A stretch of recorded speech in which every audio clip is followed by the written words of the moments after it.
Bērnu Kliniskās universitātes slimnīcas pagalmā atkal varēja manīt rosību. Pie grābekļiem un otām ķērās vairāki simti talcinieki, taču ar to vien slimnīcai nav līdzēts. Stāsta Kristīna Žilde.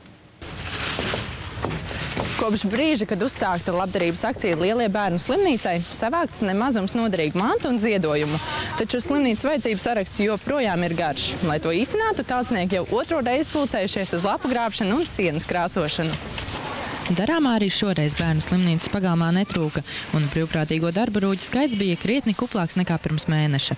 Sestdienas aktivitātes svaigā gaisā pulcēja vairāk nekā 300 talcinieku.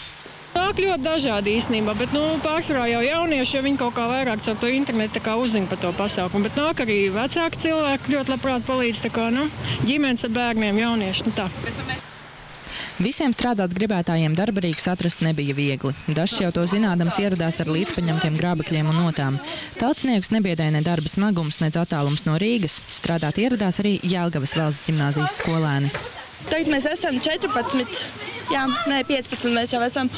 Un tā mēs atdevāmies ar vilcienu. Mums bija piedzīvojums, jo mēs nezinājām īpaši, kā atnākt no vilciena. Mēs bijām ātrāk daudz un izrādījās, ka mums nav līdzi tas, kas bija vajadzīgs. Bet tā kā mēs dabūjām ietērpus, ļoti labus, viskastas maistus.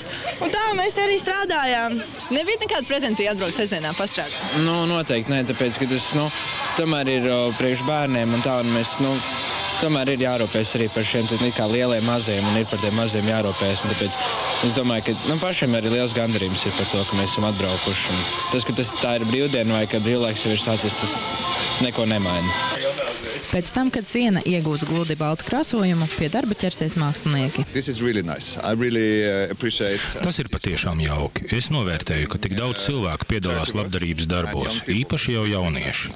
Redzu, ar kādu entuziasmu un prieku cilvēku to dara. Man ietrīs sirds. Silti ap sirdi paliek arī mazajiem infekcijas slimību nodaļas iemītniekiem, kas caur logiem noraugās rosībā otrpus ēkas drūmajam mūrim. Nodaļas gaiteņi lūgtini lūdz pēc remonta. Tāpat slimnīcā joprojām trūks naudas arī vecāku mājas rekonstrukcijas pabeigšanai. Kristīna Žilde, Juris Bindars, TV3 ziņas.